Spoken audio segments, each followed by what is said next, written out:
DLF est un groupe coopératif danois basé à Roskilde près de Copenhague. Nous sélectionnons, produisons et commercialisons des semences de graminées à gazon et fourragères. Notre part de marché dans le monde est de 30% et une part de marché de 50% en Europe. Nos 3000 salariés apportent conseil et expertise dans plus de 100 pays à travers le monde. Nous sommes spécialisés sur les marchés gazon professionnels et marchés grand public. Nos salariés, au nombre de 28, assurent en France la commercialisation de nos gazons ainsi que l'administration des ventes, le commerce et le marketing.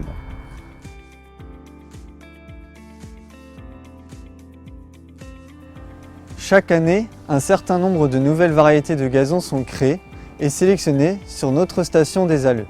Cette station de sélection se concentre principalement sur le raigrain anglais et les fétuques élevés.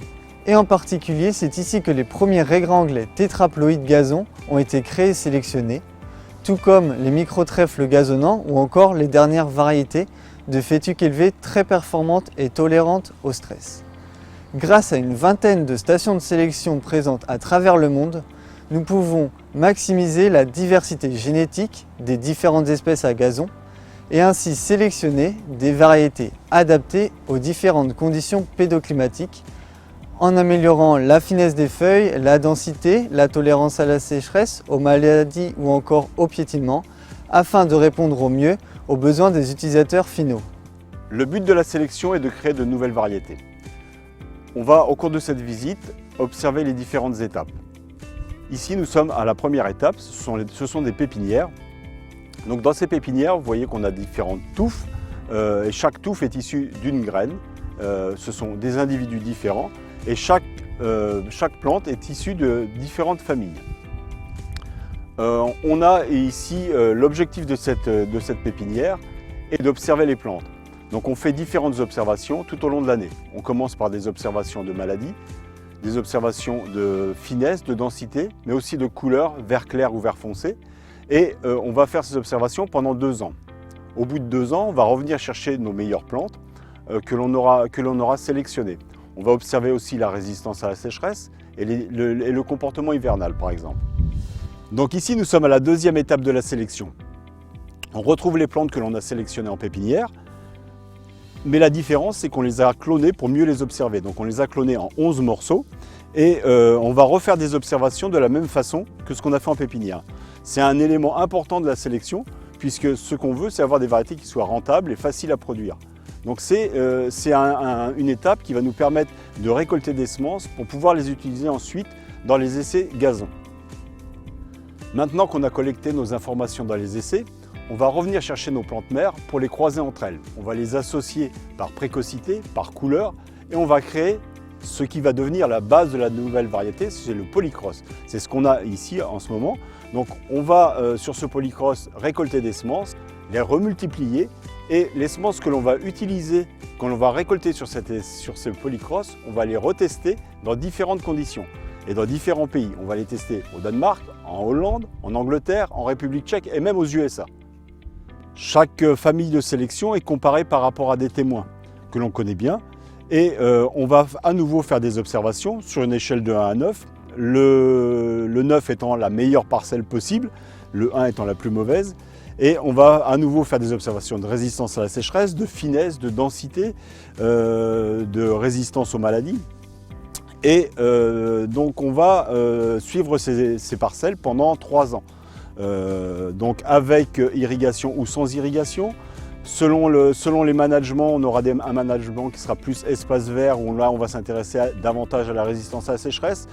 Sur le management terrain de sport, on aura une résistance au piétinement qui sera simulée avec une machine qui simule la course des joueurs.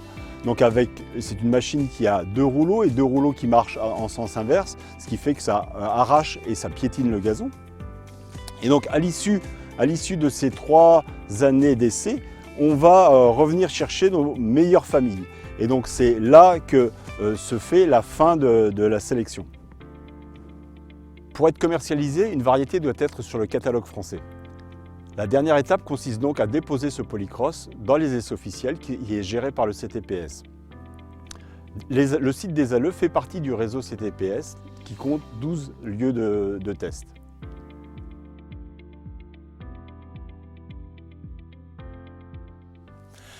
Ici, on se trouve sur les parcelles de ragon anglais tétraploïdes, ou les 4N, comme on dit ici aux Euleux.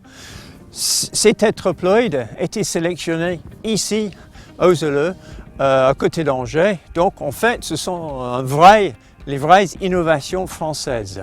Donc, l'intérêt des tétraploïdes, c'est qu'ils sont plus résistants au stress. Donc, les stress climatiques, comme la sécheresse ou l'hiver, les stress de maladie, ils sont plus résistants aux maladies courantes et les nouvelles maladies qu'on voit en France. Et aussi, par rapport aux stress climatiques, ça fait un enracinement plus profond qui rend les tétraploïdes plus résistants à la sécheresse. L'autre intérêt des tétraploïdes, c'est qu'elles demandent beaucoup moins d'entretien. Donc, c'est-à-dire moins d'arrosage, moins de produits phytosanitaires et moins d'engrais, qui le rendent beaucoup plus intéressant pour l'environnement.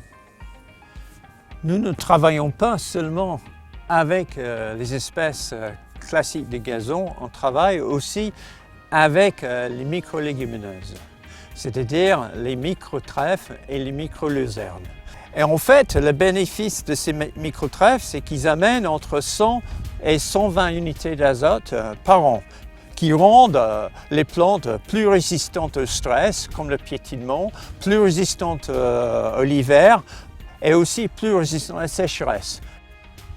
La sélection des fétucelles gazon est une priorité pour nous ici en France.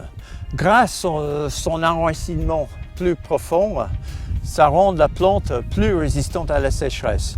Nous travaillons pour améliorer la finesse, la densité et le piétinement pour rendre l'espèce plus polyvalente et pour être utilisée en plus de situations.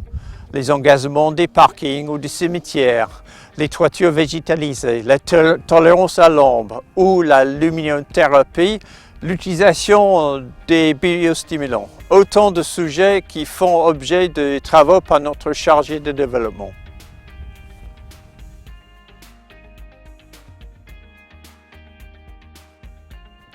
Nous avons sur notre station, en plus des essais que nous faisons pour la sélection variétale, des essais développement.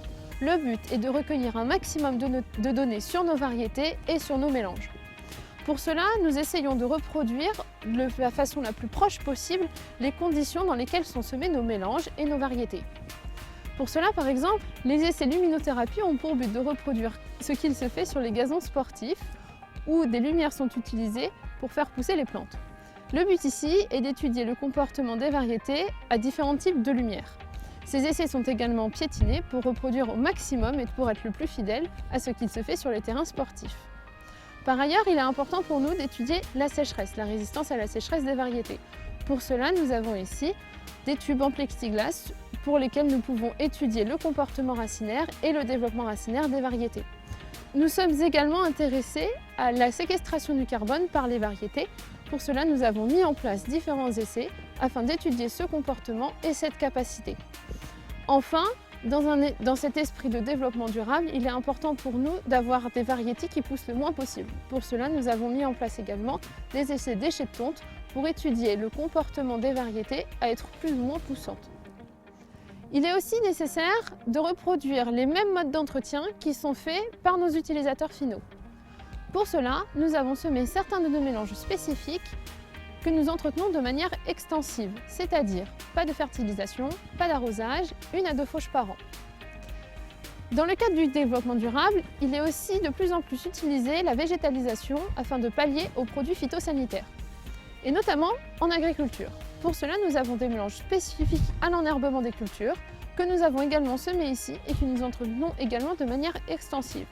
Tout cela a pour but de pouvoir étudier nos mélanges dans différentes conditions, sous différents managements et de pouvoir faire des ajustements si besoin.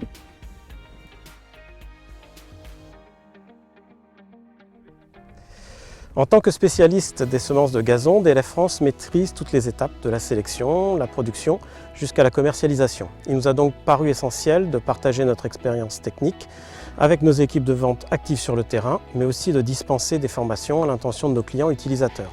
C'est pour cela qu'en 2017 a été créée la DLF Academy afin de dispenser des programmes de formation à destination des professionnels pour approfondir leurs connaissances, leurs pratiques techniques.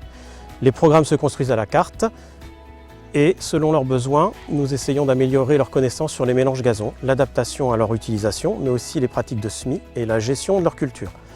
Toujours en lien avec les métiers du gazon, les sessions proposées vont de la reconnaissance des espèces, en passant par les nouveaux usages, les alternatives aux pesticides, jusqu'au management des gazons sportifs. Concrètement, la formation se déroule en 3 temps. Un premier temps avec une partie théorique en salle, puis une deuxième partie pratique sur les gazons. Pour cela, rien de mieux que de profiter de la station de sélection et de profiter des parcelles d'observation et d'expérimentation qui sont à notre disposition ici. En troisième partie, une synthèse du thème est réalisée sous forme de participative avec échanges et questions afin que chacun reparte avec ses solutions.